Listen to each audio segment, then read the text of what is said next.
open the floor up. If anyone has real quick questions for them, we're going to take 2 or 3 questions, if anybody has one for them. I want to start out by asking, dealing with legislators.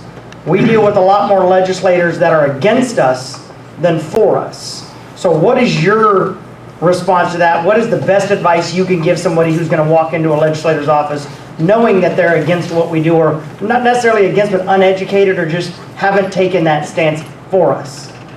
Well, it's important to understand that politicians are salesmen. And they will always do what is in their best interest.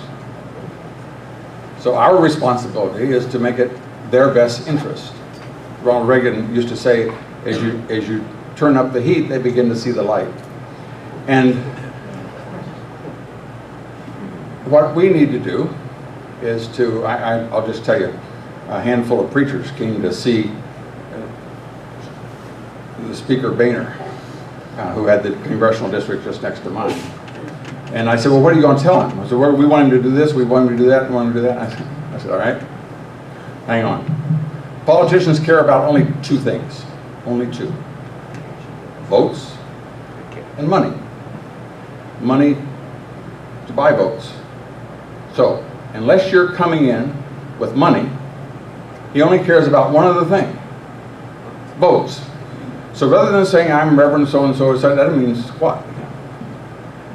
I'm a pastor of a church that has 2,500 voters. And we're part of an assembly, and I have 5 other friends that I'm representing. Their churches, together we have 15,000 members of your congressional district that we're to report back on how this meeting goes. And then the next person does that, and the next person does that, and the next person does that. And I said, and then what he's going to say is, oh, I'm with you 100%. And I really agree, and but it's just those other guys, you know, they're the ones that are the real trouble. And so what I told him, I remember this is the Speaker of the House. He decides what comes to the floor and what doesn't. And I said, all right, I know what he's going to tell you. He's going to tell you that.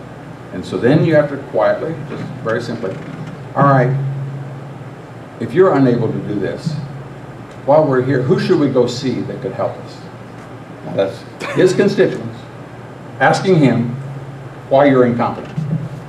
So when you go to meet with a legislator, understand what they want. And they want peace.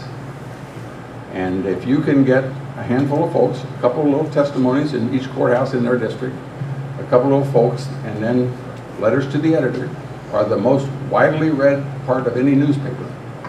And a couple of those things to begin so that when you go in to see them, they know what's bubbling out there, and we're here to help you.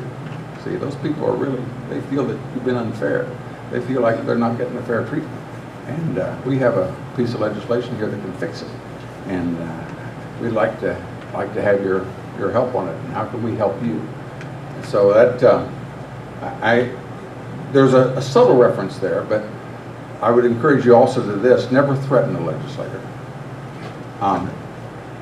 Because I had some, you know, I said to some folks, if you go in and you say, I'm from Chillicothe, Ohio, and I got lots of friends, and we're going to make sure you never get elected again if you don't do such and such. I said, what they'll do is they'll lean across to you and say, what's the mayor's wife's name? How many members of the city council are there? What's their first names? What's their wives? How many children does so-and-so have? And he will bury you because you're dealing on his turf where he's the expert.